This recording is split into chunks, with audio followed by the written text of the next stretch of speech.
Exercise 8.2 question number 2. ABCD is a rhombus and P, Q, R and S are the midpoint of the sides AB, BC, CD and DA. ठीक है, सबसे पहले तो हमें given है ABCD एक rhombus given है। ठीक, रोम्बस होता क्या है? रोम्बस जिसकी चारों साइड इक्वल होती हैं, है ना, उसको हम रोम्बस बोलते हैं। चारों साइड जिसकी इक्वल होती हैं। तो यहाँ पर हमने एक रोम्बस बना लिया, ए बी सी और डी। ये रोम्बस हैं जिसकी चारों साइड इक्वल है। ठीक है, सॉल्यूशन लिखते हैं साथ साथ में।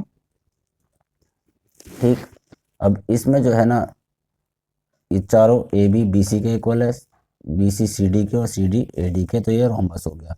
इसमें पी जो है यहाँ पर, क्यू मिड पॉइंट है यहाँ पर, आर मिड पॉइंट है यहाँ पर और एस मिड पॉइंट है यहाँ पर।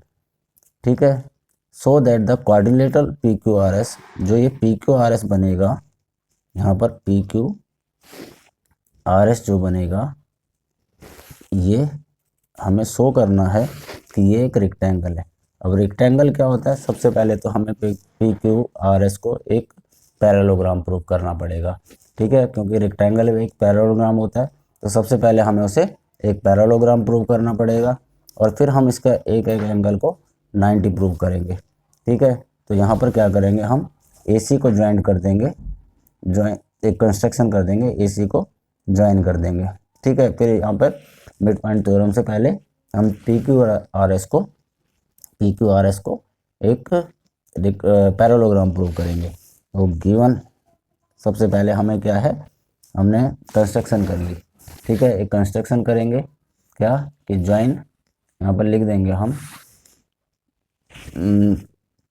Given A B C D is a rhombus.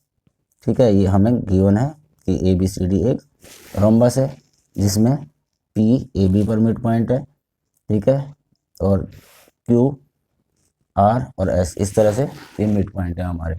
ठीक है, तो अब हमने क्या करना है, ज्वाइन AC यहाँ पर कर देंगे हम ज्वाइन, इसमें ही करा हमने ज्वाइन AC। ठीक, अब लेंगे हम ट्रायंगल ABC, ये ट्रायंगल ले लेंगे, ये वाला, है ना। अब लिखेंगे यहाँ पर इन ट्रायंगल ABC। ठीक, अब PQ जो है वो AC के पैरेलल हो जाएगा, है ना, मिड पॉइंट से है, मिड पॉइंट को मिलाया है यहाँ पर, तो ये AC के पैरेलल हो जाएगा मिड पॉइंट थ्योरम से। तो यहाँ पर लिख देंगे हम PQ parallel to AC and PQ equal to half of AC। ये हमारा फर्स्ट हो गया, है ना। कैसे हुआ ये? मिड पॉइंट थ्योरम से। मिड पॉइंट थ्योरम हमने फर्स्ट क्वेश्चन के साथ सीखी थी। ठीक है, अब यहाँ पर ये हमारा PQ पैरेलल टू AC हो गया और PQ हाफ ऑफ AC हो गया। इसी तरह से हम करेंगे, ये वाला ट्रायंगल लेंगे, इन ट्रायंगल ADC। ठीक है, यहाँ पर लिया हमने इन ट्रायंगल ADC। अब इसमें SR जो है वो पैरेलल हो जाएगा AC के, SR parallel to AC and SR equal to half of AC। ठीक है, ये दो चीज़ें यहाँ पे लिखी हमने, तो ये सेकंड हो गया, ये लिखा हमने मिड पॉइंट थ्योरम से। ठीक है, बाय मिड पॉइंट थ्योरम। ठीक, दो चीज़ें हमारी हो गई, ये हमने यहाँ पर पूरा लिख दिया।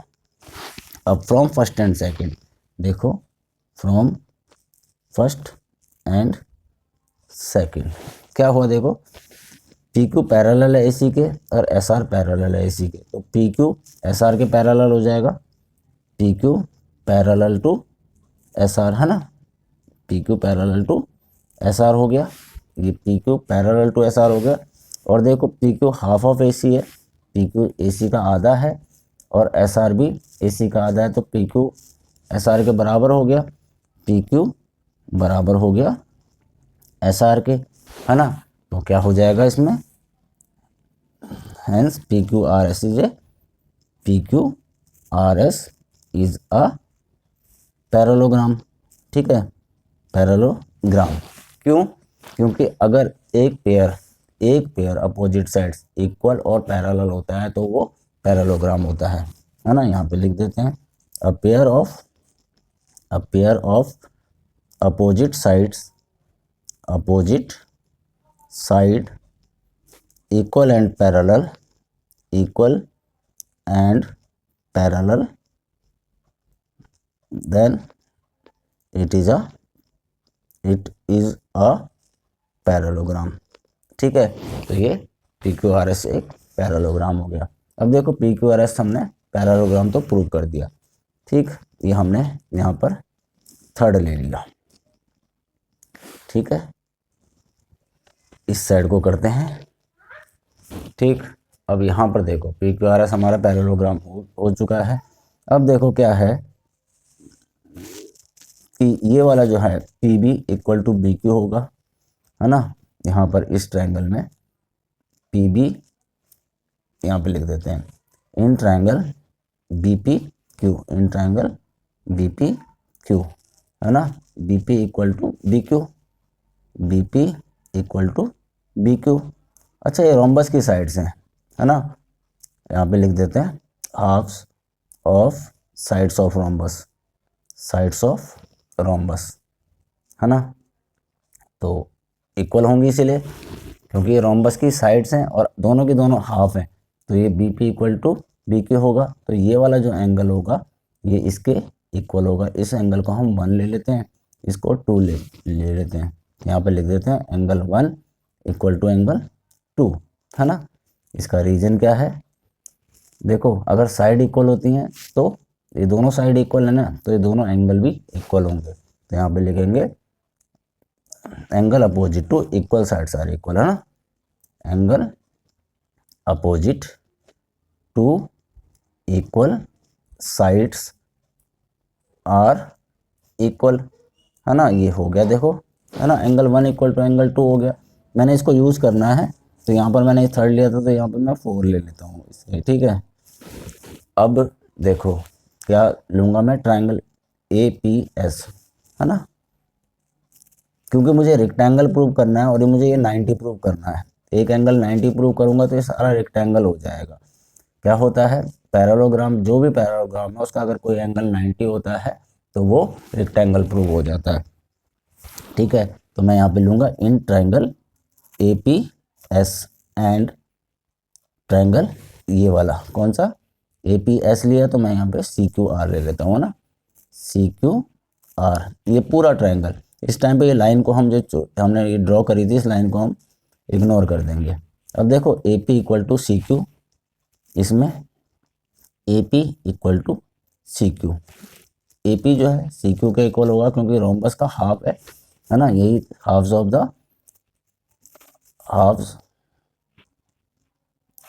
ऑफ साइड रोम्बस, है ना। Side of rhombus, half of side of rhombus लिख दिया। ठीक, इसी तरह से AS इक्वल टू CR भी हो जाएगा, AS इक्वल टू CR भी हो जाएगा, है ना। इसका रीजन भी यही होगा, सेम रोम्बस की साइड है ये। ठीक, अब देखो PS इक्वल टू RQ, है ना। PS इक्वल टू QR भी हो जाएगा। PS तो PS equal to QR, sides of parallelogram equal होती है ना, साइड्स ऑफ पैरेललोग्राम। ठीक है, पैरेललोग्राम की साइड्स इक्वल होती हैं तो मैं यहाँ पे क्या लिखूंगा, triangle APS congruent to triangle CQR। Reason क्या है इसका, रीजन देखो तीनों साइड हैं तो बाय साइड क्रिएशंस। ठीक है, बाय साइड से हो गया ये। तो यहाँ पर मेरा जो, मैं इस एंगल को यहाँ पर एक एंगल 3 ले लेता हूँ और एक एंगल 4 ले लेता हूँ। तो ये मैंने एंगल 3 इक्वल टू एंगल 4 कर दिया बाय CPCT, है ना। Corresponding parts of congruent triangles are equal. ठीक है, मैंने यहाँ पर 4th लिया था, इसको 5th ले लिया। अब देखो क्या है कि जब कोई भी रोम्बस हमने लिया, ठीक, अब यहाँ पर लेने के बाद अब ये हमारे पास 3 4 हो गया। अब यहाँ पर थोड़ा सा जगह कम हो रही है तो मेरा जो है 1 और ये वाला एंगल और 3, ठीक है ना। मैंने लिखा एंगल 1 प्लस ये वाला एंगल कौन सा है, ये देखो S P Q, angle S P Q plus angle 3 equal to 180 होगा, ये लीनियर पेयर से, है ना, लीनियर पेयर से, ठीक है, हो गया ये। इसी तरह से मेरा जो दूसरा होगा angle 2 plus angle P Q R, angle 2 plus angle P Q R plus angle 4 equal to 180 हो जाएगा, ये भी लीनियर पेयर से, है ना। अब मैं इन दोनों को इक्वल रख सकता हूँ, इन दोनों को इक्वल रख सकता हूँ, तो मैं यहाँ पर दूसरा पेज ले लेता हूँ एक। मैंने angle 1 plus angle S P Q plus angle 3, ये 180 के बराबर है और ये भी 180 के बराबर है, तो दोनों इक्वल होंगे ना। Angle 2 plus angle P Q R plus angle 4 ऐसे रखा, ठीक है। देखो अब यहाँ पर एंगल 1 एंगल 2 के बराबर है, तो मैं यहाँ पर एंगल 1 की जगह में एंगल 2 पुट कर देता हूँ, प्लस एस पी क्यू को ऐसे ही रहने दिया, ठीक है, प्लस एंगल 3 एंगल 4 के बराबर है, यहाँ पर मैंने एंगल 4 रख दिया, equal to angle 2 plus angle P Q R plus angle 4, है ना। अब देखो 2 अगर यहाँ जाएगा तो माइनस हो जाएगा, 4 यहाँ जाएगा तो माइनस हो जाएगा, तो ये क्या हो जाएगा, एंगल एस पी क्यू, है ना, equal to angle P Q R, ठीक है। अब देखो ये हमारा अंदर वाला पैरेललोग्राम है, तो ये वाला एंगल और ये वाला एंगल, ये दोनों को इंटीरियर एंगल हैं, ठीक है। तो यहाँ पर क्या हो जाएगा, angle S P Q plus angle P Q R equal to 180, है ना, क्यों, co-interior angle of same side of transversal, co-interior angle of same side of transversal, same side of transversal, ठीक है, ऐसे करके लिख दो आप, ठीक। तो ये दोनों एंगल 180 हुआ। अब यहाँ पर देखो, यहाँ पर पी क्यू आर और एस पी क्यू बराबर है, तो मैं यहाँ पी क्यू आर की जगह में एस पी क्यू लिख दूँ, है ना। इसको अगर मैंने 6 मान लिया तो यहाँ पे लिखूँगा यूज 6, है ना, यूज 6th इक्वेशन, मैंने इस इक्वेशन को यूज करके यहाँ पर लिख दिया S P Q plus S P Q equal to 180, तो ये दोनों मिला के क्या हो जाएंगे, 2 एंगल एस पी क्यू हो गए ना, इक्वल टू 180, ठीक है, मल्टीप्लाई में है तो नीचे चला जाएगा, S P Q equal to 180, है ना, अपॉन में 2 कट गया 90, तो यहाँ पर लिख दूंगा S P Q equal to 90, hence यहाँ पे लिखूंगा hence P Q R S is a rectangle, है ना, whose one angle is right angle, है ना। एक एंगल अगर 90 होता है तो अपोजिट एंगल भी होता है, तो सारे एंगल 90 हो जाते हैं। तो इस तरह से हम इसे प्रूव कर सकते हैं कि P Q R S is एक रेक्टेंगल है। इस तरह हमारा क्वेश्चन नंबर 2 खत्म हुआ।